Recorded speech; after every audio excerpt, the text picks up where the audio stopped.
जय माता दी भक्तजनों, कैसे हैं आप सब। आप सभी पर माता रानी की कृपा बनी रहे।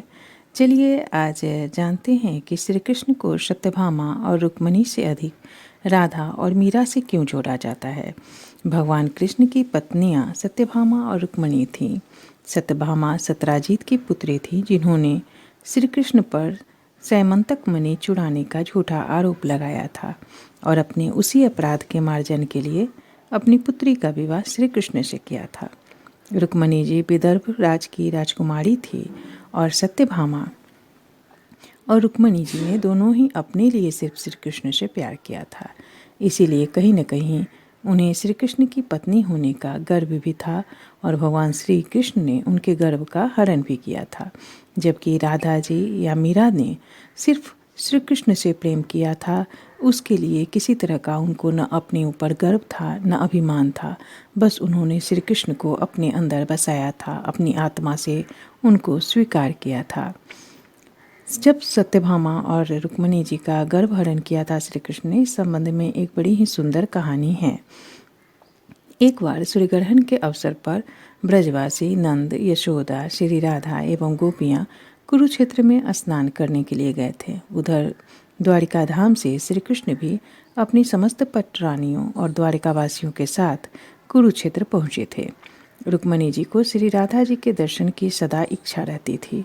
रुक्मिणी जी आदि पटरानियों ने श्री राधा का खूब आतिथ्य सत्कार किया और रुक्मिणी जी श्री राधा जी को रात्रि विश्राम के समय स्वयं अपने हाथों से सोने के कटोरे में मिश्री मिलाया हुआ गर्म दूध पिलाया करती थी। एक दिन विश्राम करते समय जब रुक्मिणी जी श्री कृष्ण के चरण दबा रही थीं, तो उन्हें श्री कृष्ण के चरणों में छाले दिखे। वे आश्चर्य में पड़ गईं कि श्री कृष्ण ने छाले पड़ने का कारण बताने का अनुरोध करने लगी। तब श्री कृष्ण ने कहा कि श्री राधा के हृदय कमल में मेरे चरणारविंद सदा विराजमान रहते हैं। उनके प्रेम पास में बंधकर यह निरंतर वहीं रहते हैं। वे एक क्षण के लिए भी उनसे अलग नहीं होते, क्योंकि राधा सदैव मुझे याद करती रहती है, अपने हृदय से मुझे स्मरण करती रहती है।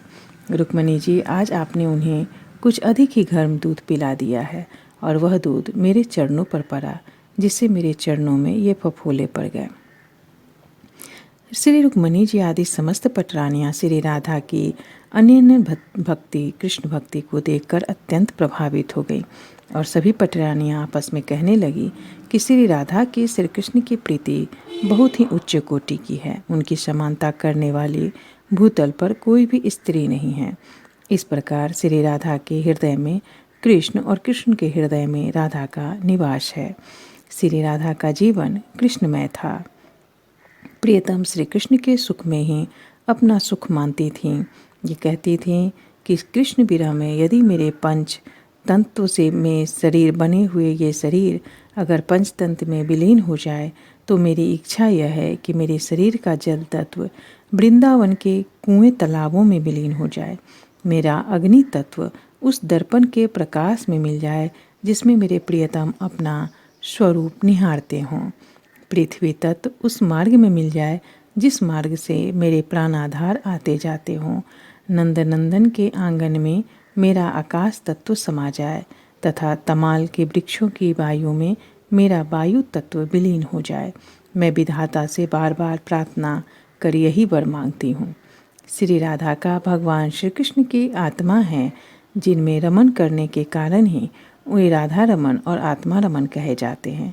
भगवान श्री कृष्ण ने कहा है कि जैसे आभूषण शरीर की शोभा है, उसी प्रकार से राधा मेरी शोभा है। राधा के बिना मैं नित्य ही शोभाहीन केवल नीरा कृष्ण अर्थात कि सिर्फ काला कलूटा रहता हूँ, पर राधा का संग मिलते ही सुशोभित होकर श्री सहित कृष्ण अर्थात श्री कृष्ण बन जाता हूँ, जो सुंदर, सलोना और सब तरफ से संपन्न है। राधा के बिना मैं क्रियाहीन और शक्ति शून्य रहता हूँ, पर राधा के संग मिलते ही मुझे क्रियाशील अर्थात कि लीला परायण और खुश, सभी तरह से परम चंचल और महान शक्तिशाली बना देता है। जहाँ भी कृष्ण के साथ श्री का प्रयोग होता है, वहाँ श्री राधा जी विद्यमान रहती हैं। मीरा श्री कृष्ण की सबसे बड़ी भक्त थी।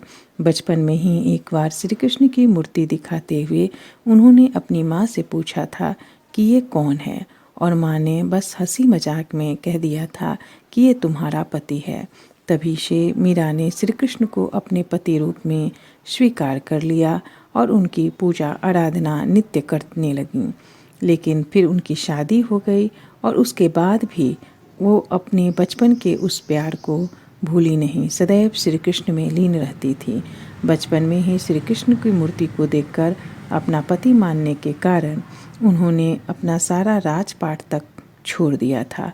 राणा जी का भेजा हुआ, जो कि उनका देवर था, उनकी पति की मृत्यु के बाद भेजा था, उनको विष भेजा था, उसको भी श्री कृष्ण को समर्पित करते हुए चरणामृत समझकर पी लिया था। और इस तरह से हमेशा सिर्फ यही कहती थी कि मेरे तो गिरधर गोपाल दूसरो न कोई, जाके सिर मोड़ मुकुट मेरो पति सोई। और ये सारे काफ़ी प्रचलित दोहे हैं जो मीरा गाया करती थी, और फिर यही कहते कहते हुए उन्हीं में समा गई। इसीलिए श्री कृष्ण की भक्ति में राधा और मीरा का त्याग सबसे उच्च कोटि का है, और इसीलिए उनका नाम सदैव स्मरणीय है। जय श्री कृष्ण। राधे राधे।